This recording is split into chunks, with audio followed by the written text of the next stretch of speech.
So, when reading Graystripe's vow, you notice that even after all this time, Graystripe still has a deep love and connection to the kids he had with Silverstream, Feathertail, and Stormfur.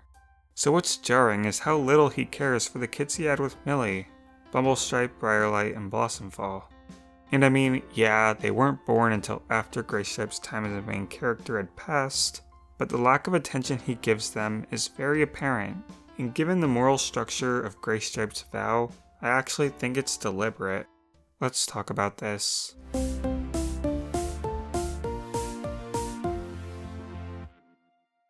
Okay, before I get started, I just want to point out that around 2/3 of my audience aren't subscribed, so I just want to take a second to recommend that you go click that button. It's free, it lets you know when I make new Warrior Cats videos, and it helps my channel out a lot. So, between jumping from past to present, Graystripe's vow has a huge theme of nostalgia, longing for the past, looking back and thinking, wow, things were pretty good back then. Again and again, Graystripe shows us that he thinks back very fondly of the time when Firestar was alive and the cats lived in the old territories. In his old age, so much has changed in his life, and from his perspective, a lot of those changes were in fact negative. Not to say that the new ThunderClan is worse than the old one, just that the aspects of ThunderClan that inspired so many fond memories on Graystripe's end have since gone away. And furthermore, a lot of the more exciting stimuli, whether it be learning to hunt and fight for the first time, or breaking the rules to sneak off to RiverClan, are in Graystripe's past. And since then, he has fallen into routine, and it is far less often that something is new and exciting to him. So, to put it shortly, Graystripe has a much harder time feeling emotionally invested in an experience he has had before.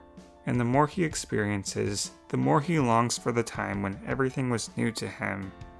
So, first time having kits versus second time having kits. Yeah. Given his personality, it's only natural that he was more excited for Stormfur and Feathertail than he was for his 3 bees. Meanwhile, these 3 kits were Millie's first children, and it shows in how much more concern she has for Briarlight than Graystripe does. We can argue that Bumblestripe and Blossomfall aren't recognized much by Graystripe because they are minor characters, but Briarlight is absolutely not a minor character. She is hugely important in Omen of the Stars, and her death in River of Fire is devastating. She's arguably just as major a character as, say, Feathertail, Graystripe's earlier kit. So, 2 kits lost by Graystripe. It's only natural that he should mourn both of these losses. Well, get this. Briarlight is only mentioned 4 times in the entire book. 3 of those times in a flashback to Millie's death, and the 4th time just in a list of all the cats he lost. Not once does he think back to how devastating it was to lose Briarlight specifically. Now, in comparison to the 0 callouts to Briarlight, I counted 5 callouts to how much he misses Feathertail. In fact, he even dreams about chasing the spirit of Feathertail or Millie, but never Briarlight. And that's just him showing a bias with his lost kits. What about his living kits?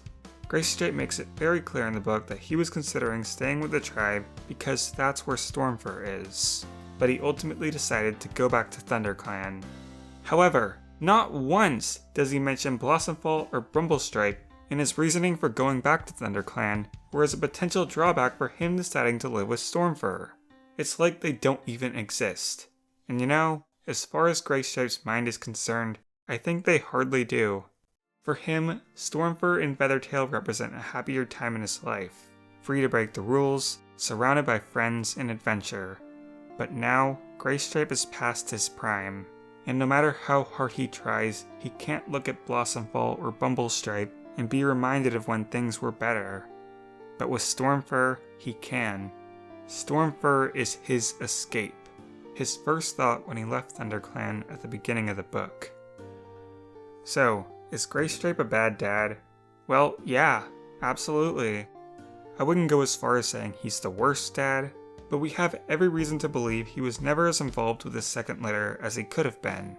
And that is not a good thing.